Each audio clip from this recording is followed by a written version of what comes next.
Baik, teman-teman, saya tambah satu lagi ya, tidak apa-apa. Saya baca secara cepat tentang berdebat ini. Saya masih ada slide tentang strategi berdebat.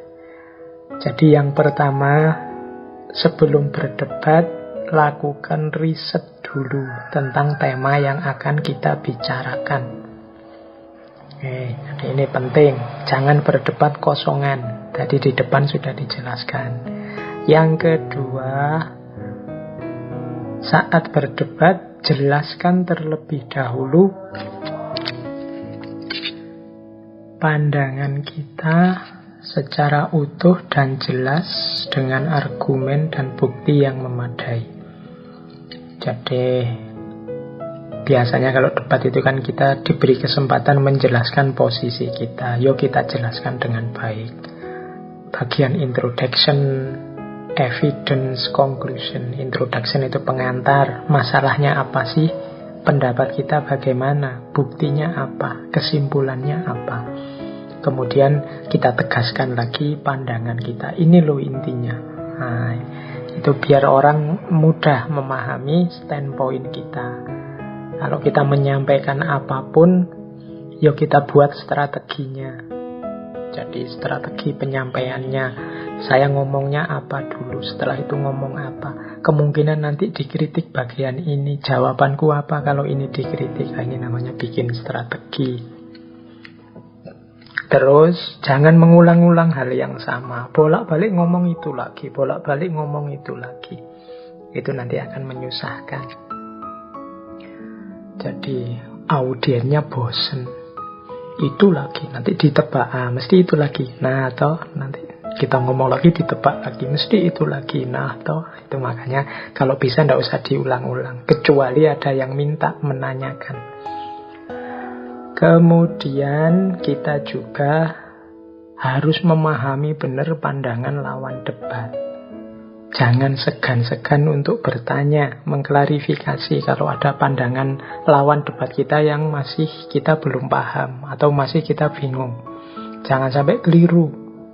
Jangan-jangan nanti ternyata pandangan kita dan dia sama. Hanya saja selama ini kita belum paham maksudnya. Maka boleh, jangan segan untuk tanya. Sebenarnya maksudmu apa? Arahnya kemana? Dan yang terakhir, kalau masih ada waktu, misalnya kita dijatah ngomong, silahkan Pak, sampaikan pandangan Bapak dalam waktu 5 menit atau 10 menit. Yuk kita sampaikan sepenuhnya. Kalau dijatah 5 menit, ya 5 menit. Kalau 10 menit, ya 10 menit. Meskipun tadi saya bilang sampaikan to the point, ya enggak apa-apa.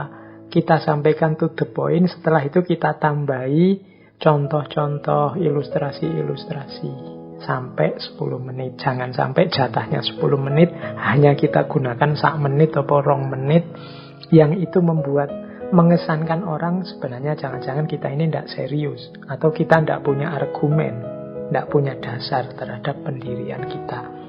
Jadi kita gunakan sepenuhnya, tapi tidak untuk ngalor ngidul ngomong tidak jelas.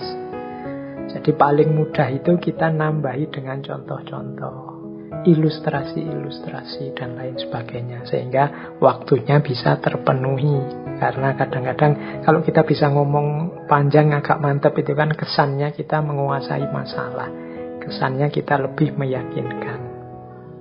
Oke, jadi itu menurut saya beberapa strategi kalau kita berdebat. Ini catatan-catatan terakhir saya tentang strategi berdebat.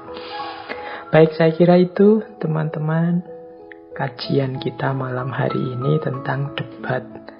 Mohon diingat-ingat lagi bahwa hidup ini mungkin tidak terhindarkan di momen tertentu kita harus berdebat dengan orang lain. Tapi jangan lupa untuk membuat diri kita kompeten memenuhi syarat berdebat. Jangan berdebat yang hanya untuk saling menaklukkan, menang-menangan, tapi berdebatlah demi menemukan kebenaran. Niatnya diluruskan, pengetahuannya dilengkapi, intelijensinya diasah, emosinya dikontrol, tekniknya dipelajari, akhlak dan adabnya dipenuhi. Insya Allah debat akan membawa manfaat dan barokah untuk kehidupan kita. Baik, saya kira itu ya teman-teman kajian malam hari ini.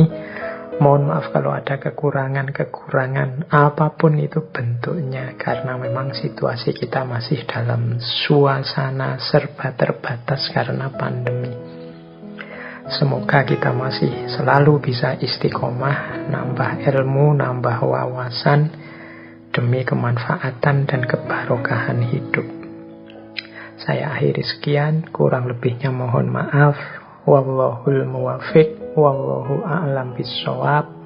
Wassalamualaikum warahmatullahi wabarakatuh.